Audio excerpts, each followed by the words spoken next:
So mga ka-riders, ngayon papunta kami sa shop ni Sir John Mascareñas. So ito na nga ang kanyang shop sa Tibag, Tarlac. So yun guys, dito na kami sa Team Mascareñas. Ito si Sir John. Good morning po. Good morning. Ayan, ito yung The Legend MT-09 nagwiwili sa loob ng expressway.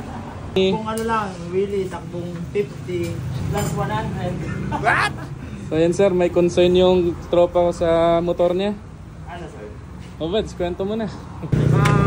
Sa nakikita ko, ang problema nito is linkage bearing. Kailangan ma-regrease, malinis at saka ma-regrease. At saka swing arm bearing.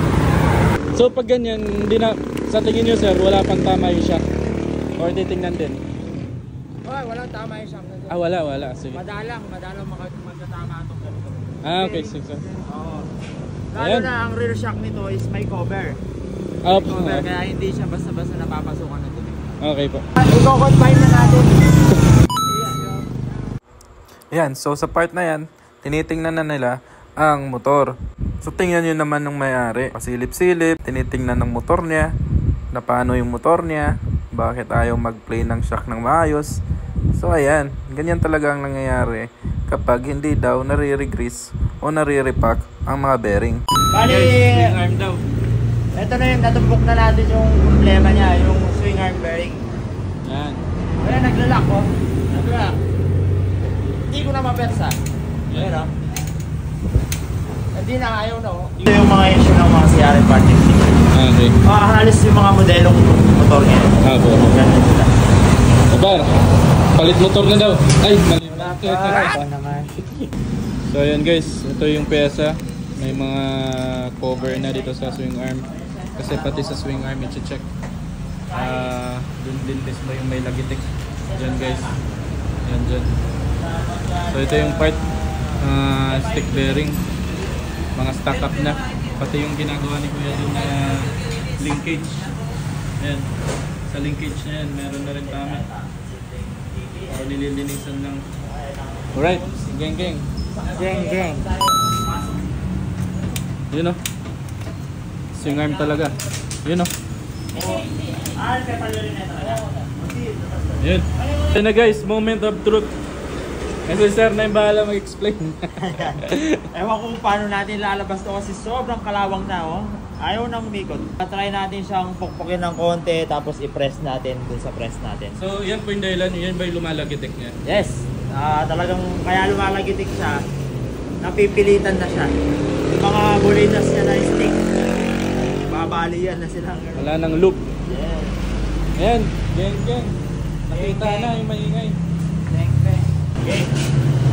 So ayan guys, natanggal na yung ano sa loob ng swing arm guys.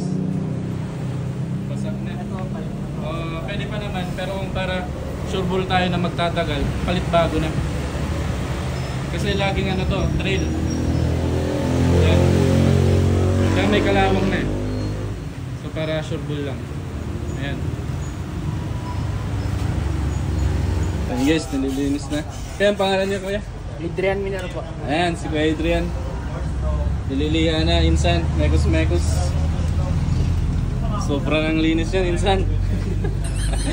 Ay, may-ari. Nakakamo tulog na. Insan, okay na? Ito at nilalagay na namin yung bearing. Yan. Grabe na yan, insan.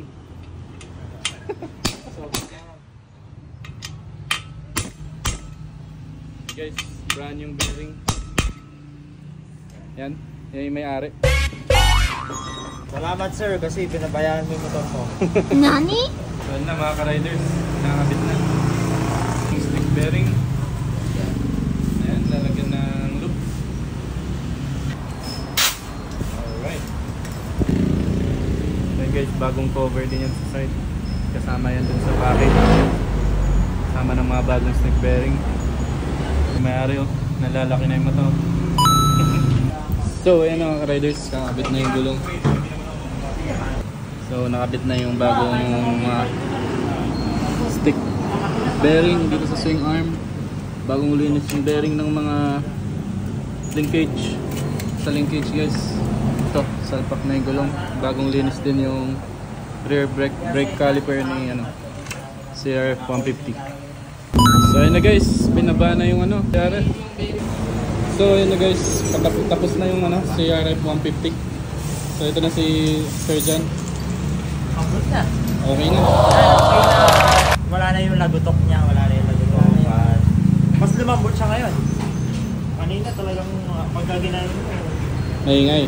Maingay tsaka halos nag-steady. Walang play. Oh, yan. Pero ngayon, Oh, yan. okay na. Oh. All good. Salamat sir.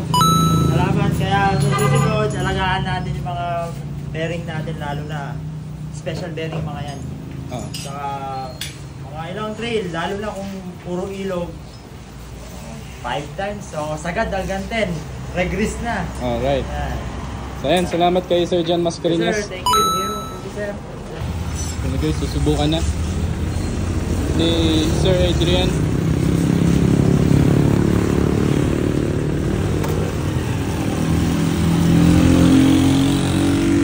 Okay guys, dito lang yan sa Mascareñas.